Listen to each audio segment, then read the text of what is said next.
What's that sheep? This alien spaceship, I tell you. Ang misteryosong video na ito ay mula sa YouTuber na si Imel.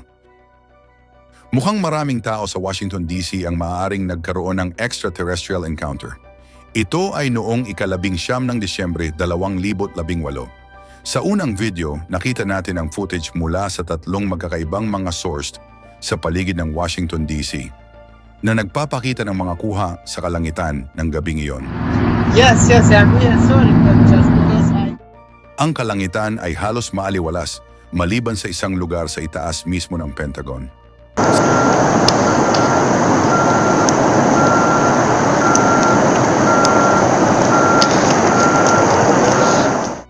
Sa tatlong footage may makikita tayong kakaibang hugis at sulok na bagay na lumilipad sa alapaap. What is this?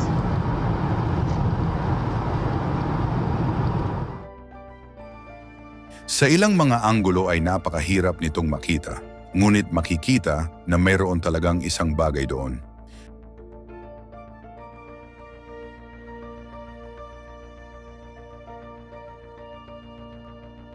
Ang teorya na galing ang pyramid mula sa mga extraterrestrial ay tila kinumpirma ng susunod na clip.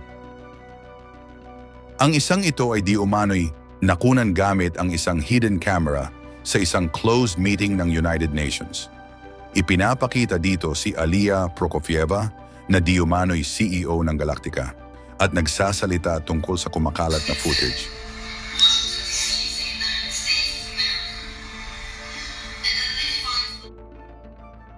Ang Galactica ay isang kumpanya na ang misyon ay lumikha ng mga lungsod sa kalawakan kung saan maaaring manirahan ang mga tao sa labas ng Earth. In-address ni Prokofieva ang United Nations at idineklara na ang first contact sa alien life na naganap noong ika-19 ng Disyembre 2018. Sa anyo ng isang metal na pyramid sa itaas ng Pentagon sa Washington, D.C.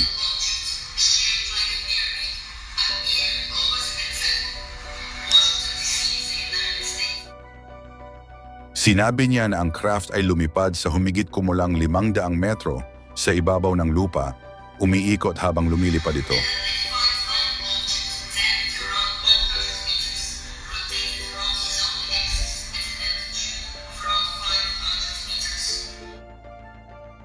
Tila nakatanggap ang NASA ng data mula sa craft na inimbestigahan at natukoy na nanggaling ito sa hindi kilalang lugar.